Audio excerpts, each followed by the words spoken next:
Ladies and gentlemen, let me start with a truth that most people fear to say out loud. The people who betray you are never truly at peace. They may smile, they may move on, they may appear unstoppable, but inside, chaos follows them like a shadow. And while they chase control, attention, and validation, you are left with the pain, the questions, the heartbreak. But what if I told you that betrayal is not the end of your story, but the spark that ignites your strength, your growth, and your peace? Tonight, we uncover why their unrest is your liberation. Betrayal feels personal, but its deepest meaning is not about the one who was betrayed. It is about the one who chose to betray. When someone violates trust, they are not responding to your worth, your effort, or your love. They are revealing their own inner landscape. Betrayal is a mirror. It reflects character, values, emotional capacity, and integrity. Nothing more, nothing less. People often internalize betrayal as proof of inadequacy. Was I not enough?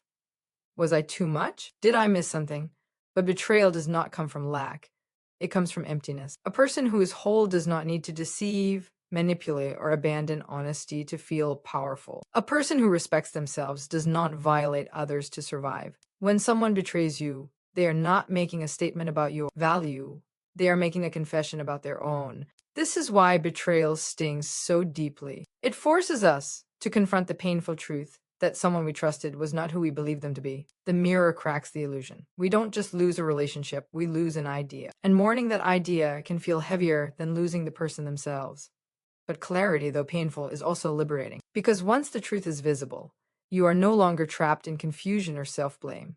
Understanding. Betrayal as a mirror shifts the weight from your shoulders back to where it belongs. You stop asking, what did I do wrong? And begin asking, what did this reveal? And what it reveals is not your weakness, but your willingness to trust, to show up, to be real, qualities that remain strengths even when they are misused by the wrong person. In time, this realization restores dignity. You recognize that your character stayed intact while theirs was exposed. And that awareness becomes the first step toward healing, because peace begins when you stop questioning your worth and start accepting the truth that betrayal speaks louder about the betrayer than it ever could about you. And once you understand that betrayal is a mirror, something else becomes painfully clear. The reflection does just show who they are. It shows what they are chasing. Narcissists do not betray in search of peace. They betray in pursuit of control. Peace requires surrender. Control demands domination, and the two can never coexist. When someone is grounded within themselves, they don't need to overpower others to feel secure. They don't need leverage, secrets, or emotional upper ground. But a narcissist lives in constant internal threat. Their sense of self is fragile, built on image rather than identity. So they grasp, they manipulate, they betray, not because it brings them comfort, but because it gives them a temporary illusion of power. Control feels like safety to someone who fears exposure. If they can control the narrative, the emotions, the loyalty of others, they never have to face their own emptiness. But control is noisy. It requires vigilance. It demands constant performance. And that is why peace never arrives. Think about it. Peace is quiet. Peace doesn't need an audience. Peace doesn't need to win. But a narcissist cannot sit in stillness without unraveling. Silence forces reflection, and reflection threatens the carefully constructed mask. So they stay busy. They stay loud. They stay surrounded. Always managing perception, always chasing validation, always proving something that never truly settles inside them. And this is where betrayal becomes inevitable. When control matters more than connection, trust becomes expendable. Loyalty becomes a tool, not a bond. People become resources, not relationships. And the moment someone threatens that sense of dominance by seeing too much, asking too much, or simply existing with independence, betrayal becomes the escape route. That's why.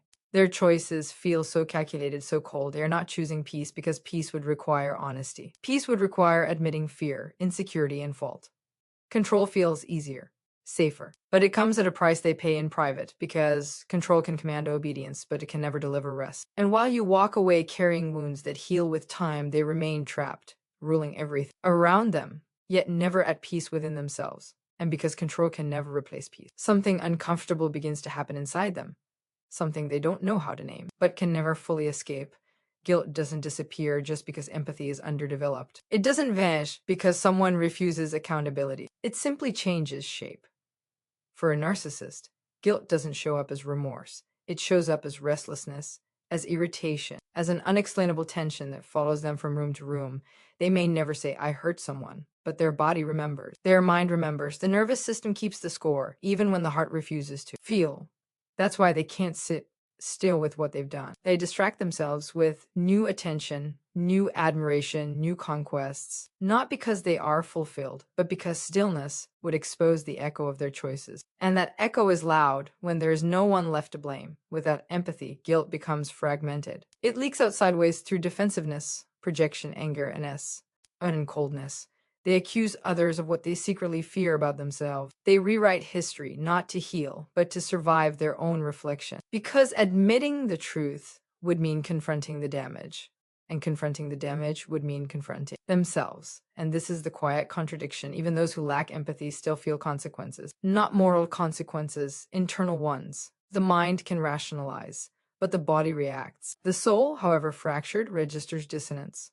Living out of alignment creates tension, and tension is the enemy of peace. This is why they often seem most unsettled after betrayal, not relieved. The act they thought would free them becomes the source of unease. The control they chased cannot soothe the internal chaos they created. And instead of resolution, they are left with a constant hum of dissatisfaction and need for more, a hunger that nothing ever satisfies.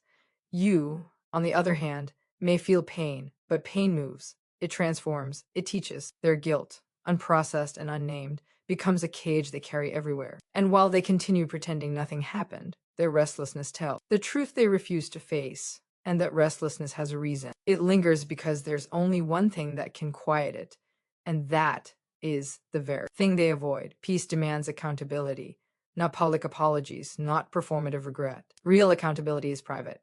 It happens when no one is watching, when the excuses fall apart, when the story you've been telling yourself can no longer protect you. It requires standing in the truth without deflection, without blame, without rewriting the past to make yourself the hero. And for someone who survives on image, that moment feels unbearable. Accountability means saying, I caused harm without immediately adding, but you made me, or you deserved it, or that's just who I am. It means allowing the discomfort of responsibility to pass through you instead of running from it. And this is why narcissists stay restless, because they never allow that process to begin. They skip the step that leads to peace. You cannot heal what you refuse to acknowledge. You cannot find rest while actively denying reality. The mind may suppress, but the body keeps signaling that something is unresolved. That signal shows up as agitation, insomnia, emotional volatility, or a constant need to be validated. It's the cost of unfinished business with the self. Accountability is humbling. It dismantles superiority. It equalizes, and that threatens the fragile identity built on being right, being admired, being above. So instead of facing the truth, they outsource the blame. They label others as sensitive, dramatic, disloyal, anything to avoid the mirror for one more day. But peace doesn't negotiate. It doesn't arrive through justification or denial. It arrives only after responsibility has been taken, lessons have been learned, and integrity has been restored. Since narcissists avoid that path, they circle the same emotional terrain endlessly, different faces, same patterns, same unrest. Meanwhile, you move forward. You may stumble, you may ache, but you are doing the work they refuse to do. And that work, uncomfortable, honest, and slow, is the doorway to peace they will never step through until they choose accountability or ego, and when accountability is avoided, something else takes its place, a desperate dependence on the outside world to do the work the inside refuses to do. External validation becomes their substitute for inner peace. Applause replaces reflection. Attention replaces healing. Admiration becomes a temporary anesthetic for a wound they will not examine. Compliments quiet the noise for a moment, but the silence never lasts, because no amount of praise can resolve what has not been faced. They collect approval the way a thirsty person collects salt water. It feels relieving at first, almost intoxicating, but it never satisfies. In fact, it deepens the thirst. Each like, each flirtation, each win feeds the illusion that they are fine, while reinforcing the fear that, without constant reinforcement, they are nothing. And this is where the exhaustion sets in. When your worth depends on external affirmation, rest becomes impossible. You are only as good as the last reaction you received, only as valuable as the attention you can command today. Yesterday's validation expires quickly, and tomorrow ends more. So they stay on display, constantly performing a version of themselves that feels impressive but never feels real. Peace cannot exist in that environment. Peace doesn't audition. Peace doesn't chase. Peace doesn't need to be witnessed to be valid. It comes from self-trust, self-respect, and self-honesty, the very things external validation cannot provide. This is why betrayal doesn't haunt them publicly, but privately. The crowd may cheer, but when the lights go out, the emptiness returns. No amount of attention can drown out the unresolved truth living inside them. The noise fades, and the conscience, however buried, still speaks. Meanwhile, you begin to detach from the need to be chosen by someone who cannot choose themselves. You stop mistaking attention for love. You learn that real peace feels quiet, steady, and unremarkable to the outside world, but profoundly safe on the inside. And in that realization, something shifts. You no longer envy the admiration they receive because you recognize it for what it is, a performance masking unrest. And you begin to value something far rarer, the kind of peace that doesn't need witnesses because it finally feels like home. And once you stop mistaking attention for love, you begin to notice a quiet divergence, a fork in the road where two very different journeys unfold. One moves forward, the other stays stuck. While they continue performing for approval, you begin the slower, braver work of becoming. And that is where growth quietly enters the picture. Growth doesn't announce itself. It doesn't arrive with applause. It shows up in changed patterns, deeper boundaries, and the courage to sit with discomfort long enough to learn from it. This is the difference betrayal creates. You are forced to reflect, to ask hard questions, to confront your pain instead of outsourcing it. And through that process, you evolve. You gain emotional intelligence. You develop discernment. You learn what you will never again tolerate. Pain, when processed honestly, becomes wisdom. But the betrayer voids that same mirror. Growth would require accountability. It would require slowing down, sitting still, and dismantling the ego that keeps them feeling superior. So instead, they repeat. New faces, old behaviors. New environments, same patterns. Stagnation disguised as movement. This is why it often looks like they've moved on so quickly. But movement is not progress. Running is not healing. And changing partners without changing oneself is simply repetition with different names. You, on the other hand, are no longer who you were before. The betrayal alters you, but it doesn't diminish you. It refines you. You become more grounded, more self-aware, more selective with your trust. You stop seeking intensity and start valuing consistency. You stop romanticizing chaos and start honoring peace. And that growth compounds. Each lesson strengthens your foundation. Each boundary reinforces your self-respect. Each honest moment with yourself pulls you further out of confusion and closer to clarity. Meanwhile, they remain emotionally frozen at the point where ego mattered more than integrity. This is the quiet justice no one talks about. Not revenge, not punishment, but evolution, because while they stay trapped in cycles they refuse to examine, you keep moving forward, carrying insight instead of illusion, depth instead of performance. And over time, the distance between growth and stagnation becomes undeniable. You don't just heal, you outgrow them. And when you outgrow someone who refuses to grow, the contrast becomes impossible to ignore. Growth brings clarity. Stagnation creates noise. And the more they run from themselves, the louder their life becomes. Avoiding truth is not a silent act. It's chaotic. When someone refuses to face who they are and what they've done, they must stay constantly occupied. Distraction becomes survival. Drama becomes stimulation. Conflict becomes familiar. Because stillness would force reflection, and reflection would collapse the illusion they depend on. So their life fills with noise, endless conversations, surface-level connections, constant movement, emotional turbulence. There's always something happening, something wrong, someone else to blame. The volume stays high because silence would expose what's unresolved. This is why peace never finds them. Peace requires space. Space requires honesty. And honesty would demand that. They acknowledge the harm they cause, the patterns they repeat, the emptiness they avoid. Instead, they drown that truth in busyness and chaos, mistaking activity for aliveness. But chaos is exhausting. When your inner world is unsettled, the outer world reflects it. Relationships become volatile. Joy becomes fleeting. Calm feels foreign. Even moments that should feel good are laced with tension because they are built on denial rather than authenticity. Meanwhile, as you grow, your life begins to simplify. You no longer crave intensity just to feel something. You start valuing peace over excitement, depth over noise. You choose conversations that nourish instead of drain. You allow silence without fear. And in that quiet, your nervous system begins to rest. The truth they avoid becomes the truth you integrate. And here's the paradox. Truth once faced softens. It loses its power to haunt, but when avoided, it grows louder. It demands attention through anxiety, restlessness, and instability. The life built on avoidance becomes a maze, always moving, never arriving.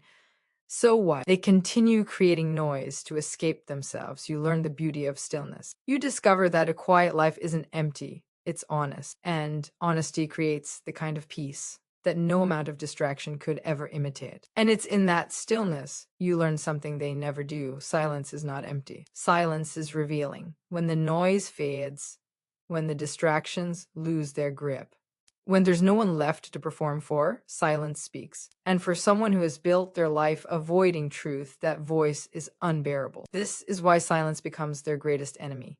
In quiet moments, there are no mirrors to shatter except the internal one, no audience to impress, no narrative to control, just memory, just awareness, just the undeniable presence of self. And that is where the unresolved truth waits patiently. They fear silence because silence remembers. It remembers the betrayal, the manipulation, the moments they crossed lines they promised they never would. It remembers the look in someone's eyes when trust broke. And no amount of external noise can permanently drown that out. So they fill the silence before it arrives. Music playing constantly. Conversations that never go deep. Relationships that overlap. So there's never a pause between endings and beginnings. The goal is not connection, it's escape. Escape from the moment where accountability might finally surface. But silence is persistent. It finds its way into late nights, long drives, moments of exhaustion when the mask slips. And in those moments, the truth speaks without words. It shows up as regret without language, anxiety without cause, emptiness without explanation. You, however, begin to make peace with silence. You sit with it, you let it teach you. At first, it may feel uncomfortable, but then it becomes grounding. Silence becomes a space where you reconnect with yourself, where clarity sharpens, where healing deepens. And this is the turning point. Silence no longer threatens you because you are not hiding from yourself. You have faced the pain, the grief, the questions. You've allowed truth to pass through you rather than haunt you. And because of that, silence becomes safe. For them, silence is an interrogation they refuse to attend. For you, it is a refuge. And that difference, that relationship with quiet, reveals who is truly healed and who is still running. And once silence becomes your refuge, another truth settles in a truth. That changes the way you see everything that came before.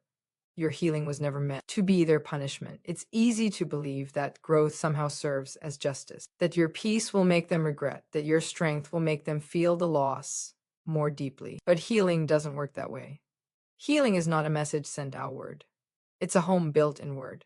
When you stop living in reaction to what they did, you reclaim your power. You no longer measure your progress by whether they notice, suffer, or understand. You stop needing their recognition to validate your experience. And in that moment, the final thread of control they had over you dissolves. This is where true freedom begins. Because as long as your healing is tied to their consequences, you are still emotionally tethered to them. Still waiting, still watching, still hoping for a reaction. But when you choose healing for yourself, not to prove, not to punish, not to demonstrate strength, something shifts. You step out of their shadow entirely. Your peace becomes self-contained. You learn that closure is not something they give you. It's something you create by honoring your truth, setting boundaries, and choosing yourself consistently. You don't need them to admit wrongdoing for your reality to be valid. You don't need remorse from someone incapable of it to justify your pain. And paradoxically, this is when the contrast becomes sharpest. Not because you're trying to show anything, but because you're no longer looking back. Your calm is not loud. Your happiness is not performative. It's steady. It's rooted. It exists without explanation. And that is something they cannot replicate because your healing was never about them. It was about restoring yourself, about reclaiming your voice, your values, your sense of safety. And when you do that, you don't just move on. You move beyond the betrayal, beyond the need for validation, beyond the story where they still matter. Your healing isn't revenge, it's release. And release is the one thing control can never touch. And as you step fully into that release, a final truth emerges, the kind of truth that lights the path ahead. Peace belongs to those who face themselves. While they keep running from reflection, from accountability, from the quiet voice inside, you have stopped running. You have learned to meet yourself. Even when it's uncomfortable. You have stared down the questions that once made you tremble and answered them honestly. You have felt the weight of your pain, the sting of betrayal, the ache of grief, and you have let it teach you instead of define you. That is why peace is yours to claim. Facing yourself is not easy. It is a daily practice of courage. It means owning your emotions without judgment, sitting with uncertainty without fleeing, and accepting that your growth is imperfect but unstoppable. It means showing up for yourself even when the world around you demands otherwise. And every time you do, you strengthen the foundation that no betrayal, no manipulation, no external chaos can shake. Meanwhile, the narcissist continues their endless loop, chasing control, validation, distraction, or dominance. They avoid facing themselves because to do so would expose their fragility. They cannot bear to feel the weight of their actions or to sit in the emptiness of what they've created. And so, rest, contentment, and true peace elude them indefinitely. And here lies the quiet triumph. Peace is not granted by anyone else. It is earned in the willingness to be real, to confront your shadow, to honor your own heart. By doing this, you walk into life whole, grounded, and free. So when you look back at betrayal, remember this: while they are lost in their restless pursuit, you are anchored in your truth. While they are trapped in cycles they refuse to face, you are moving forward, carrying integrity, wisdom, and the kind of peace that nothing and no one can ever take away. You didn't just survive, you arrived. And now, as we stand at the edge of this story, I want you to feel the weight of what we've uncovered, not as a lecture, but as a living truth that pulses through every heart that has loved and lost, every soul that has trusted and been betrayed. Because betrayal is not the end of your story, it is the doorway. It is the fire that tempers your spirit, the storm that teaches you wit. Roots are strong enough to hold you through anything. Think about this for a moment. While they are trapped in cycles of denial, distraction, and unrest, you are walking into your own light. While they are busy proving something to the world, you are proving something to yourself. That your value is not borrowed from anyone's approval, borrowed from anyone's attention. You are enough. You have always been enough. And the distance you put between their chaos and your calm is not just survival. It is mastery of your own life. The truth is this: peace is not found in revenge, in confrontation, in getting the last word. Peace is built quietly, in moments when no one is watching. Peace is built when you honor your pain without letting it define you, when you forgive, not to absolve them, but to free yourself, and when you grow even when they refuse to. That is where true power lies: in resilience, in self-respect, in courage that doesn't shout but simply stands tall in the silence. So, if you take only one thing from this journey, let it be this: do not chase those who cannot stay. Do not wait for those who cannot change. Focus on yourself, your growth, your peace. Carry it like a lantern through every dark corner, every doubt, every memory that threatens to pull you backward. Because in the end, the ones who betray may never find rest, but you will not only find it, you will thrive in it, radiating a calm and strength that no betrayal can ever touch. And that, my friends, is the story worth holding on to until the very last frame.